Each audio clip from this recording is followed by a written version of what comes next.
Have you been wanting to try teamfight tactics but never knew where to start? Don't worry, because in this video I'll be teaching you the fundamentals of TFT so you can begin climbing in ranked right away. I originally created this guide as a Google Slides presentation for my friends who had never seen the game before, because a lot of them said that the resources they found assumed they already knew the basics of the game. As a result, this guide is targeted towards complete beginners, but I think even players in Gold and Plat might be able to learn a thing or two that'll help them climb. I'll provide a link to the original Google Slides version of the guide as well in the description in case you prefer a text-based format. And if you know someone who's also looking to get into the game, remember to share this video with them. It's more fun with a friend. I've done my best to order everything in terms of increasing complexity, so feel free to skip around the video to whatever topics you'd like to learn more about. With all that out of the way, let's go ahead and get started. In TFT, you can spend gold to buy units and place them on your board. You can also equip items to these units, and then you will fight other people with the team you've created. A game of TFT, also called a lobby, consists of 8 players who start with 100 HP. You'll fight the other players in your lobby in what's known as a player combat. If you win a player combat, you'll be rewarded with 1 gold, and if you lose, you'll take damage based on how many opposing units survived and how late into the game you are. If you reach 0 HP, then you die. In ranked, placing in the top 4 will allow you to gain LP, while placing in the bottom 4 will make you lose LP. Each unit comes with a set of stats. Most of these stats are pretty self-explanatory, and if you've played League, many of them work pretty similarly. But in case you haven't, here's a quick rundown. Max mana is how much mana a unit needs in order to cast their ability. Starting mana is how much mana a unit starts a fight with. Note that not all units start with 0 mana. Attack damage, or AD, affects auto attack damage, and generally physical damage from abilities. Ability power, also known as AP, generally affects magic damage from abilities, and also other effects from abilities such as shielding or healing. Armor reduces physical damage taken, and magic resist, or MR, reduces magic damage taken. Attack speed, sometimes shortened to AS, is the number of auto attacks per second from a unit. Crit chance is the chance for a unit's auto attacks to crit, and crit damage is the multiplier for the crit. Range is how many hexes a unit's auto attack will reach, with hexes being the measure of distance in TFT. To see a unit's stats, you can right-click them and it'll open a menu on the right side with their stats.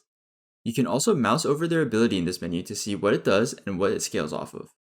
At the start of every turn, you'll gain gold, one of the central resources of TFT. You get 5 passive gold for free every turn, and there's also 2 ways to earn bonus gold, interest and streak.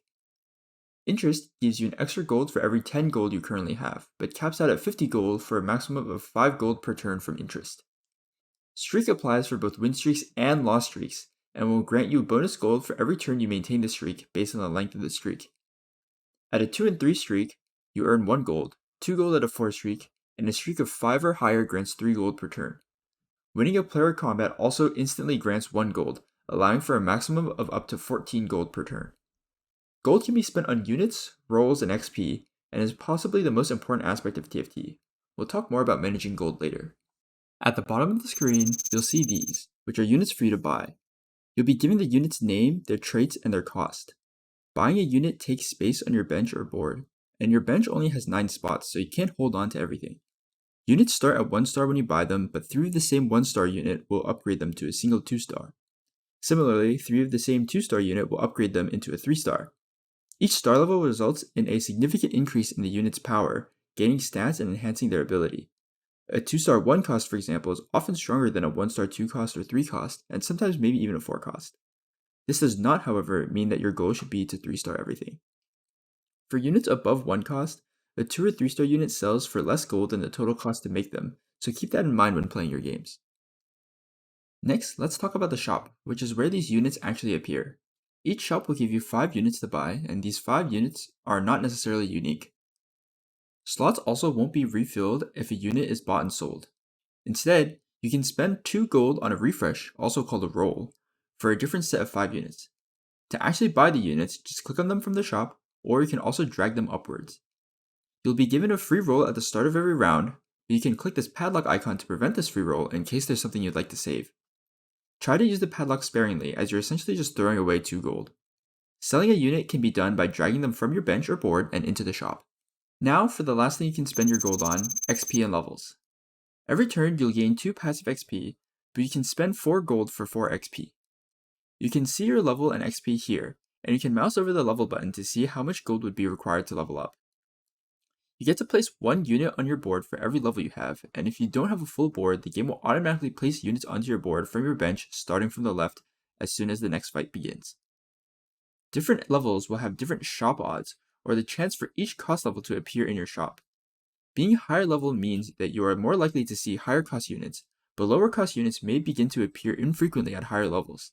The game will show your current shop odds next to your level and above the shop. In a normal game, the highest level you can reach is level 9, and each level requires progressively more XP to reach. Between fights, you'll have time to move stuff around between your bench and board and reposition your units. But once a fight starts, you can't adjust your board. During the fight, each unit will begin to move and fight automatically. Units target the unit closest to them, and will gain mana when attacking or getting hit. At maximum mana, units will cast their ability automatically. Placing units on your board will also add their traits to your board, which we'll talk about in a bit. As of set 9, when you right-click a unit, the game actually recommends if you should put each unit in the front or the back, which is pretty reliable for almost all the units. This menu also now recommends 8 items for each unit, but these recommendations are usually just okay. On the left side of the screen, you'll see a list of traits. Each unit comes with a set of traits, and playing them on your board will contribute those traits. This only counts unique units, however, so playing 2 of the same unit will not increase the counter for their traits twice. Each trait has different breakpoints, which provides your board with various stats and effects. Some traits will only grant stats to units with the trait, while others give stats to the entire board. Others don't provide stats at all, but will have unique effects. Only the breakpoints themselves will change the bonuses, so for example, playing 5 challengers instead of 4 challengers does not change the attack speed bonus granted by the challengers trait. You would need to reach 6 challengers on your board to see the buff increase. Try to categorize each trait into their function and identify a good balance of offensive and defensive traits to activate for your board. Activating some traits allows you to greatly increase the strength of your board, but some traits are just not that good, and some breakpoints are also much more useful than others. This involves staying up to date on the meta, and it can change constantly from patch to patch. There are several types of items, but let's start with the 2 most common, item components and completed items. Item components, or just components for short, give very small stat increases when equipped. On their own, they aren't very notable, but can be combined with another component to create a completed item. This is done by equipping a unit with 2 components, and they'll automatically form the corresponding completed item. This is called slamming the item. In total, there are 8 components, plus 1 special component we'll talk about in a bit. Completed items cannot be broken into the components used to create them. Completed items, however, grant significantly more stats than simply combining 2 components, and often have special effects such as reducing healing, dealing a % HP burn, or bonus damage on high health targets. Completed items will always make their holder stronger, but certain units are more suited for certain items. A unit may only hold up to 3 items regardless of item type. Also, in order to unequip an item from a unit, you'll have to sell the unit. This means equipping items and creating completed items is a commitment of resources, gaining greater board strength but reducing flexibility. There are also 3 types of special items: Radiant items, Oran artifacts, and support items. Radiant items are basically superpowered versions of completed items, boasting even greater stats and enhancing their special effects. Oran artifacts are entirely unique from completed items, and have somewhat unconventional effects. They are not nearly as strong as Radiant items, but most of them provide more value than completed items. The best way to use Oran artifacts are not always immediately apparent, but you can find creative ways to utilize their unique effects. Support items are items meant to make your team stronger, not necessarily the holder themselves. These items will provide the team with extra stats or some kind of supportive effect, such as placing CC on the opposing teams or granting team healing. All 3 of these special item types cannot be crafted. Next, we have spatulas and emblems. The spatula is a special component that can be used to craft emblems. Emblems can be equipped to a unit to grant them an extra trait. That unit will benefit from any bonuses provided by that trait as if it had always had that trait, and contributes to the trait breakpoints. However, there are many more traits in the game than just the 8 standard components, so some emblems can't be crafted even with the spatula and must be obtained by other means. Finally, 2 spatulas can be combined to create the Tactician's Crown. You might hear people refer to this item as a fawn, which is short for its old name, Force of Nature. This item grants you an extra spot on your board, meaning if you are level 6, you can now place 7 units on your board instead of 6. This item doesn't need to be equipped to anyone for this effect, and doesn't grant any stats to its holder. Finally, we have consumable items, which aren't meant to be equipped and disappear upon being used. Champion duplicators and lesser champion duplicators create a 1-star copy of a unit on your bench, but the lesser champion duplicator only works on units that cost 3 gold or less. Many people call these Nico and Small Nico because of the old name Nico's Help.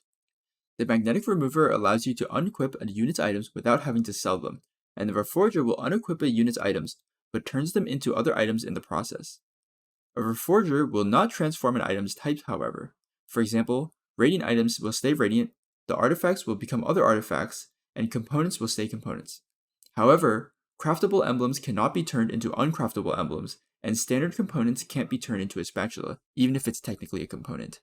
At the top of the screen, you'll see this tracker. One set of these is called a stage, and each icon represents a round or turn. The game starts at stage 1, which consists of 3 minion rounds, where you will earn a bit of loot to start off the game. There are no player combats in stage 1. In stage 1, you'll earn 2, 2, and 3 passive gold after the 3 minion rounds instead of the usual 5. After the first round of stage 2, you'll earn 4 passive gold. The entire rest of the game grants you 5 passive gold per turn. After stage 1, each stage consists of 3 player combats, followed by a carousel round, followed by 2 more player combats, and then 1 neutral monster battle, which will drop loot. Loot can come in the form of units, gold, or items.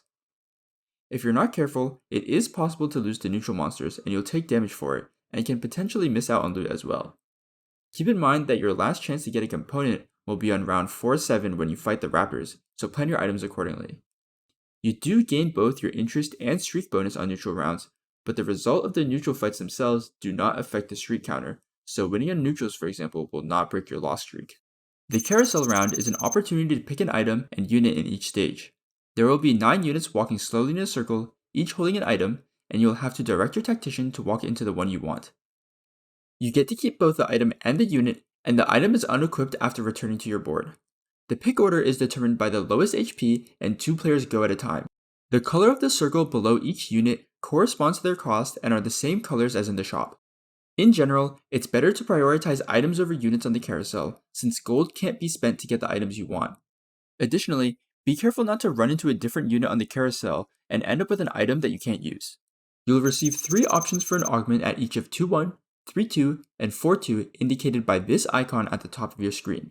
Each individual option may be rerolled once, and these rerolls are independent of stage. This means even if you reroll all 3 options at 2-1, you'll still have the option to reroll each slot at 3-2 and 4-2. Your options at 2-1 are completely randomized, but the options at 3-2 and 4-2 may be slightly tailored to your board, meaning you may be more likely to see certain trait-specific augments at those stages. Effects of augments can range from gaining bonus stats, extra items, bonus traits, or completely unique effects such as free rolls or combat effects. Some augments are going to be better or worse than others, but you'll still have room to be creative. Knowing which augments are worth taking just involves staying up to date on the meta and recognizing the value an augment provides to your board. TFT has a few important hotkeys that I recommend you use. By default, D allows you to reroll, F is buy XP, E sells a unit, and Tab shows your battle summary for the previous fight. You can get by without these, but using hotkeys minimizes how much your mouse has to move around, which sometimes may be important when rolling a lot of gold or buying a lot of XP. Also, you move your tactician around by directing your mouse and right-clicking. This is how you'll pick up loot and move on carousel. Before you start playing, there's 2 more things that you should know about: legends and portals. In set 9, TFT introduced a way to influence your augments called legends. Basically, each legend will guarantee a certain augment to be offered at each of 2-1, 3-2, and 4-2. The exception is the Pearl augment, which has no guaranteed augments. Most legend augments are weaker than the average augment, but some legend augments are solid enough that always having it as an option is just really nice insurance. For beginners unsure of what legend to pick, I would recommend Twisted Fate, Ezreal, and Poro. Twisted Fate allows you to reroll your items every turn, so you don't actually have to worry about what items you're getting. Ezreal provides you extra item components so you can itemize more of your units. And Poro doesn't offer any special legend augments, so it's pretty much a standard play. I've ordered these 3 in increasing difficulty, so feel free to pick the one that seems to match your style. Finally, we have portals. Portals is also a new mechanic introduced in set 9 for replayability. Each portal will have unique effects that might greatly change how you play, or some of them might not really change how you play at all. At the start of the game, you'll be presented with 3 options, and you can mouse over each option to read what the effect of the portal is, and then you can just use your right click to walk onto the portal that you want to choose and vote for. 1 player will be randomly selected out of the 8, and whatever portal that player is standing on will just be the portal for the game. Just read each option at the beginning of the game and pick whichever one looks the most fun. While it's obviously subjective, there are a few portals I would really recommend not picking, especially as a beginner. These portals are the Sump, Shifting Sands, and House Light Shield. I personally don't think these portals are fun at all, and I also think it makes it harder to learn the game.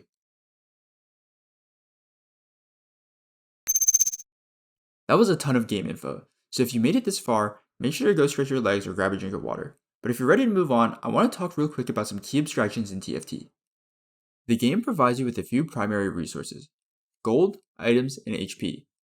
Gold and items can be committed to make your board stronger, and a stronger board means you're less likely to lose, which in turn conserves HP.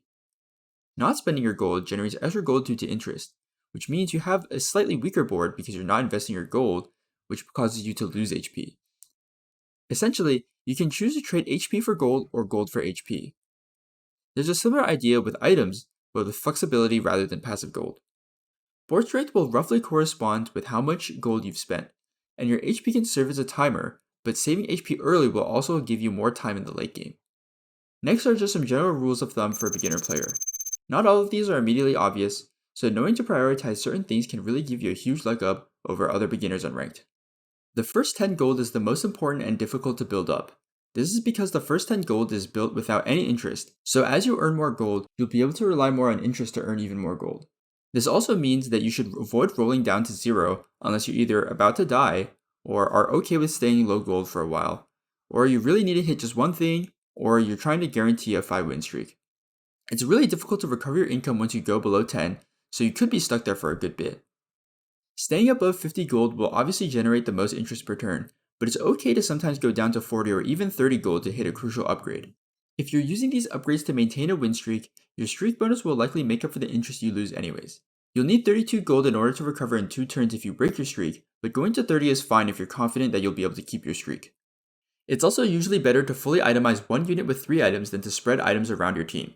Many stats and effects will synergize when equipped on one unit, so you should identify your primary tanks and carries, and the rest of your team can provide support without needing items. I would also avoid playing units that do not contribute to at least one active trait breakpoint. Also, once you're level 4 or 5, you should aim to have at least 2 tanks and 2 damage dealers on your team. Another thing I see beginners struggle with a lot is realizing that the items you receive will determine what comps you can feasibly play. For example, you can try all you want to force an AP comp, but if you aren't getting any AP items, then you're just going to go 8th. Get into the habit of creating items early once you have an idea of what you want to play towards so that you can save as much HP as possible. This is honestly pretty hard and something I struggled with until I was nearly diamond, so it's okay if you're having trouble with this. Just do your best and it'll eventually get better with practice and as you become more familiar with the meta.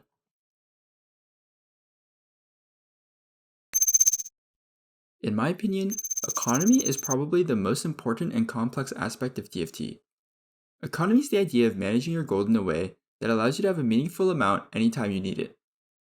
Recall that you have 2 sources of gold that you can control: interest and streak. For maximum value, you obviously want both, but sometimes you have to sacrifice interest in order to preserve a win streak. This streak can be used to build back your interest, so it's up to you to decide if it's worth it or not. For example, you can go down to 40 gold and lose 1 gold from lower interest to guarantee a 5 win streak, which is 3 bonus gold, which would net you a plus 2 gold overall, and would get you even more if it's right before neutrals. 5 streaks are also especially valuable to your economy in stage 2, regardless of if it's a win or a lose streak.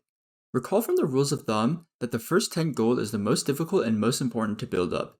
This means how we play in stage 2 is really important in setting up for the rest of the game. On 2-1, you'll have 1 augment, a few item components, some units, and some gold. You have 2 main options: stay level 3 or spend 4 gold to be level 4 for your first player combat. You should go to level 4 if you have multiple 2-star 1 costs, have a strong 4-unit combo, or have suitable items for a strong unit being either a 2 or 3 cost or a 2-star unit.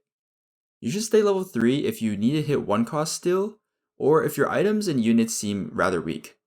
Essentially, the idea is you want to go level 4 if you think you're in a position to start a win streak, and you should stay level 3 if you want to try to lose streak, or if you just want to build more gold from higher interest.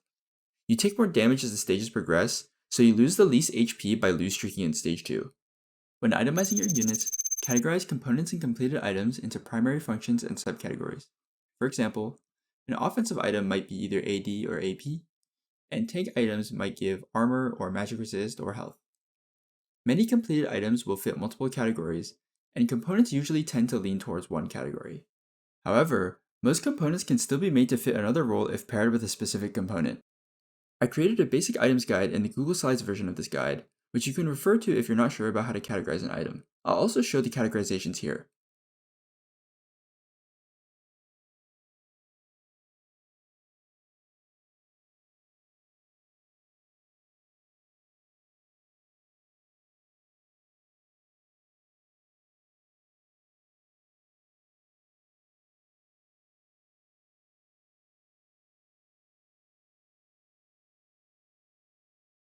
Remember how we talked about your items will determine what comps you can effectively play?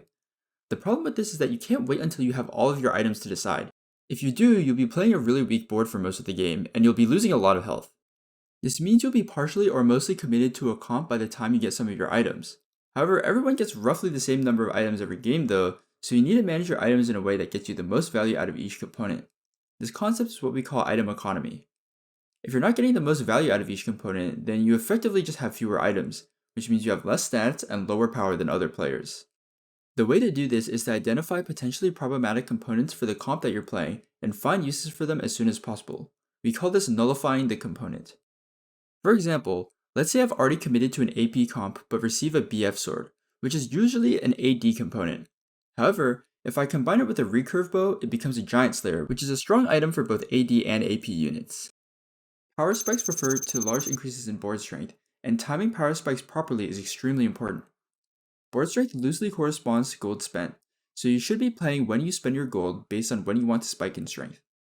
Spending gold to level and or roll after selecting an augment is usually a pretty good idea because the augment you select could give you some extra direction on what to look for.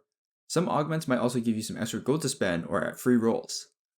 The augment strength combined with spending gold could also result in a synergistic power spike. Another common time to see people go for a power spike is right after neutrals, and you might also sometimes see people go for a power spike after carousel. Determining when to go for a power spike is difficult. It depends on the comp you're playing, how close you are to hitting, if you're contested, the overall strength of the lobby, and of course how much gold you have to spend. If the pace of the lobby is really high, delaying your spike too much could result in you falling behind and constantly losing fights. Now, you might be wondering, how much gold should I be spending in order to spike my board? And obviously, this isn't an exact science, but the key concept here is that gold is only as powerful as the upgrades you hit from spending it. This means gold is less valuable the closer you are to hitting key upgrades, because having 100 gold doesn't really matter if you already have everything you need. This also means that the closer you get to big upgrades, the lower you should be willing to roll. A reroll comp is a comp that's primarily centered around 3-starring a carry. Usually this is a 2 or a 3 cost, but depending on the meta, a 1 cost reroll can be really powerful as well. Rerolling a 4 or 5 cost is not really a thing because you can't consistently 3-star them. Also, you should note that not every unit is reroll viable, because it really just depends on the state of the meta. Recall that shot bots vary from level to level, so the cost of the unit that you're rerolling for determines what levels you should roll on.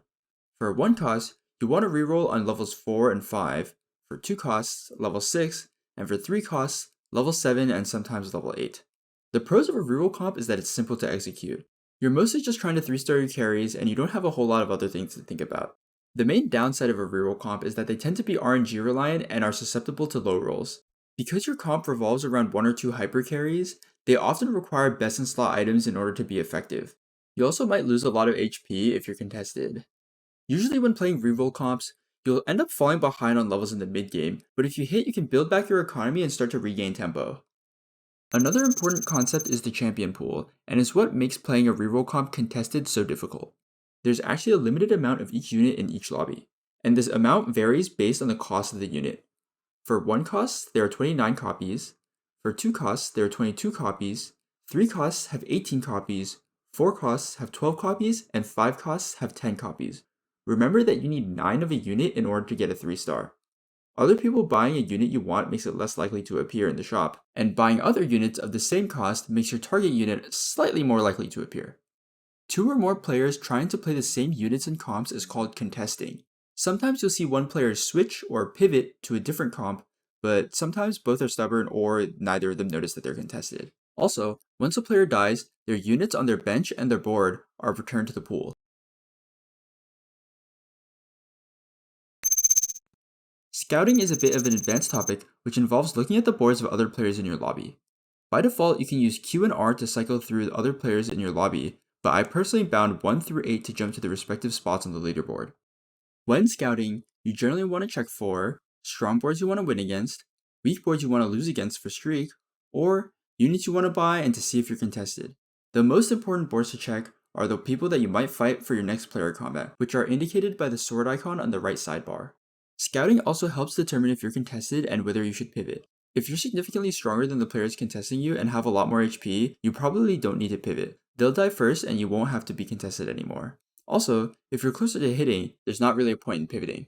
Scouting is not that common until, I would say, high plat or low diamond, but if you get in the habit, it would give you a huge advantage. That being said, it is kind of hard and it's a lot to think about, so if you just want to figure out when to get there, that's pretty valid.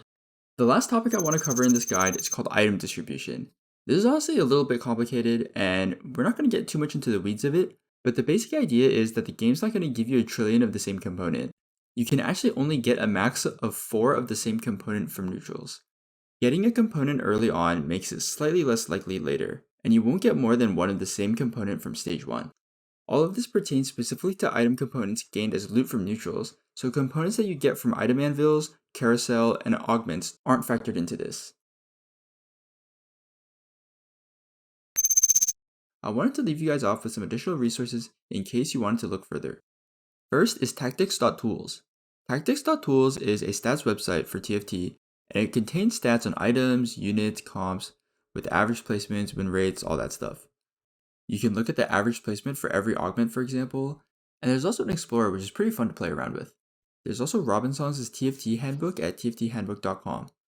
It's a great resource on metacomps and augments, and it was personally a great resource when I was trying to learn and climb.